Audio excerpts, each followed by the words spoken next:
भारत की राजनीति के बारे में आप क्या कहना चाहेंगे? आपने बड़ा अच्छा सवाल किया कि आइए अब हम बहुत संक्षिप्त में देश की राजनीति के बारे में विचार करें। वर्तमान में राजनीति बड़ी अजीबोगरीब स्थिति में है। सत्तावादी राजनीति है, धनवादी राजनीति है, पक्षपातपूर्ण राजनीति हो रही है। जबकि इस देश में राष्ट्र नीति की जरूरत है, जन नीति की जरूरत है, समाज नीति की जरूरत है और सर्व उद्धारक और सर्व कल्याणक नीति की जरूरत है।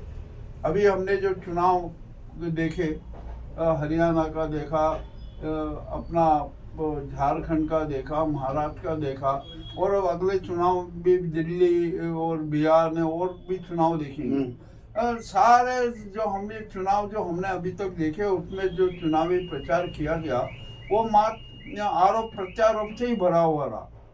किसी को सत्य से कोई सरोकार नहीं, सबको प्रलोभन बांटना है सत्ता के लिए, लोगों को भ्रमित करना है और किसी भी प्रकार के जनहित की बात तो कुछ करना ही नहीं है। सिर्फ सत्ता के लिए जो भी कुछ करो, झूठ बोलो, चाहे काली झूठ बोलो, सफेद झूठ बोलो, किसी भी जोड़ो, ऐसी राजनीति चले। और सारे राजनीतिक दलों का लक्ष्य एक बना हुआ है कि बस सत्ता पर किसी भी तरीके से काबिज हो जाओ।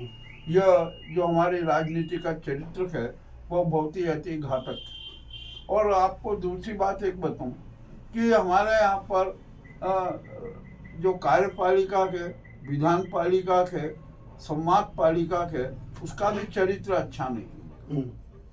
और जो मीडिया का जो चरित्र था वो भी भ्रष्ट हो गया, वो भी कोई जनपरख नहीं रहा। जब प्रजातंत्र लोकतंत्र के चारों स्तंभ ध्वस्त हो जाते हैं तो देश में प्रजातंत्र कभी जिंदा नहीं रह सकते। अब हमारे यहाँ देश की जनता के हम 142-143 करोड़ हो गए, चीन से भी आगे जा रहे हैं।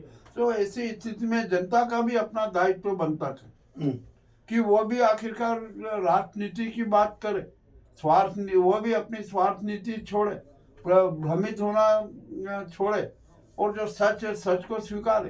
परंतु जनता भी ऐसा नहीं करती क्योंकि उसकी अपनी समस्याएं हैं। सबको उसको अपना परिवार पालने की पहले चिंता थी। वो चाहती है कि बस मैं कैसे भी संपन्न हो जाऊं, दूसरा चाहे कुछ भी रहे, चाहे जैसी राजनीति होती रहे, चाहे जितनी कुव्यवस्थाएं होती रहे, हमारे जो पैसे का है, हमारे जो टैक्स धन देते हैं उसका चाहे कैसे दुरुपयोग हो, कुव्यवस्थाएं सारी फैली हुई, उसके प्रति भी कोई गंभीर चिंता नहीं करता। कुल मिला के राजनीति, समाज नीति और धर्म नीति की भी तो बड़ी विचित्र बात है। धर्म नीति भी इतनी निकृष्ट हो चुकी है कि कोई कुछ समझने को ही तैयार नहीं। सच्चा अध्यात्म कोई जानता नहीं और जो धर्म के नाम पर पाखंड, ढोखंड और न जाने क्या क्या होते हैं, जो कि दान दया के सारे नाटक किए जा रहे। जबकि आदमी को सच्चा आध्यात्मिक होना जरूरी है। और सच्चा आध्यात्मिक कब होगा? जब वो सच्चे उपवास के साथ, उपवास यानी भोजन छोड़ना नहीं, आत्मिक रूप से अपने आप को आत्मबल के साथ यह संकल्प करना कि अब मैं ईश्वर को प्राप्त करके ही रहूंगा, ईश्वर को सदा हमारे साथ रखूंगा, मैं सत्य की ओर चलूंगा, सत्य के लिए अपना सब कुछ न्यौछावर कर दूंगा। और जब ऐसे यदि हमारी संस्कृति बन गई, ऐसे हमारे संस्कार बन गए और जो यदि हमारे अच्छे संस्कार बने तो ये सुधर्म के रूप में ही परिवर्तित होते।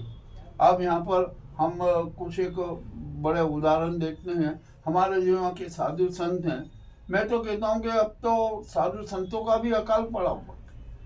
कोई भी साधु संत समाज को सुधारना नहीं चाहता, इंसान को सुधारना नहीं चाहता, खाली सिर्फ बयानबाजी करते हैं, उपदेश देते हैं, बड़े बड़े ज्ञान यज्ञ न जाने कौन कौन से यज्ञ करते हैं, किंतु उसका परिणाम कुछ भी सामने नजर नहीं आता। और आप देखिए आराधना स्थलों की स्थिति, आराधना स्थल में जो पहले कभी जो हमारे ईश्वर के सैनिक निवास करते थे, आराम करते थे, अब वहाँ पर भी कोलाहल है, खून खराबा होता है, राजनीति होती है, तो उन्होंने वहाँ पर भी अब विश्राम करना छोड़ दिया।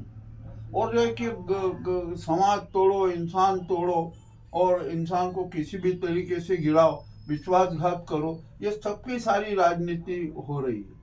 और हमारे देश की जनता के साथ तो इतना बड़ा विश्वासघात हो रहा है कि हद से ज़्यादा। और अब मैं बहुत स्पष्ट रूप से कह दूं कि अब तो विश्वास का संकट हर आदमी के बीच में मौजूद हो गया। आज परिवार में एक दूसरे में विश्वास करने को तैयार नहीं। हम समाज के लोग समाज के प्रति विश्वास करने को तैयार नहीं। हम हमारे राष्ट्र के प्रति विश्वास करने को तैयार नहीं। ऐसी स्थिति में क्या होगा? इसका क्या कारण है? इसका एक कारण है कि हम सब का जो आत्मदीप है और विवेक दीप है वो धुआं पहने हुए, वो बुझा हुआ है।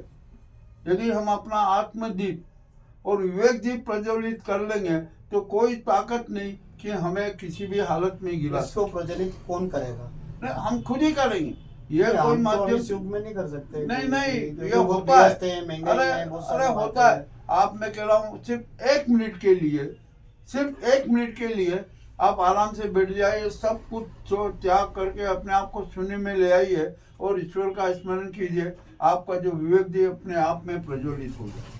आजकल नई पीढ़ियां मोबाइलों में लगी हुई। नहीं, अरे वो छोड़ो नई पीढ़ी। ये जब संस्कार जब बिगड़ जाते हैं, संस्कृति जब विकृत हो जाती है तो वहाँ पतन होता ही। इसके लिए तो पूर्व टाइम में जो पहले गुरुकुल चलते थे वैसे ही गुरुकुल चालू हो तो ही हो सकता है। सब ये देखिए सब बातें हो गई पूर्व की। अभी आपने बताया सही, साधु संत लोग चाहे तो ये कर सकते हैं। नहीं, कोई नहीं करना चाहेगा। सबको धन चाहिए, सबको सुख सुविधाएं चाहिए। कोई भी कठोर तपस्या करना नहीं चाहता, कोई किसी का लोक कल्याण करना नहीं चाहते। आपने देखा कि यहाँ पर आजकल जो साधु संत राजनीति कर रहे हैं, उदाहरण के तौर पर मैं कह दूं कि आदित्यनाथ अपने आप को योगी कहते हैं, जबकि उनमें योगी होने का एक भी गुण नहीं है। इस प्रकार का जो चरित्र बना हुआ है यह अच्छा नहीं है और हमें धर्म के प्रति बड़े गंभीरता से और कठोर होना पड़ेगा। और जो धर्म की जो राजनीति और दुकानें चल रही है, हम तो एक ही बात जानते हैं कि सनातन धर्म विश्व का धर्म है। मानव उसका केंद्र बिंदु है, मानवीय मूल्य उसके केंद्र बिंदु है, सुसंस्कृति और सनातन उसके केंद्र बिंदु है। और यदि हमारे संस्कार अच्छे रहे, हमारे सुसंस्कृति अच्छी रही और हमारी आत्मिक भावनाएं, विचार, हमारा सोच अच्छा रहा तो हम निश्चय ही विश्व गुरु के रूप में जाने जाएंगे। जैसा कि पूर्व में आपने पूछा था कि क्या होता है, तो पूर्व के जो हमारे साधु संत थे, ऋषि मुनि थे, उन्होंने जिस ढंग से अपना ज्ञान का प्रकाश फैलाया, जिसके कारण विश्व आज भी आलोकित है। हम यदि ईमानदारी के साथ, सच्चाई के साथ, निष्पक्षता के साथ लोक कल्याण की बात करेंगे, जन कल्याण की बात करेंगे, तो हमारा जो परिवेश है वो विश्व गुरु जैसा ही होगा। आपका नाम? केसी यादव। ग्राउंड रिपोर्ट मुकेश लश्करी, थीम न्यूज।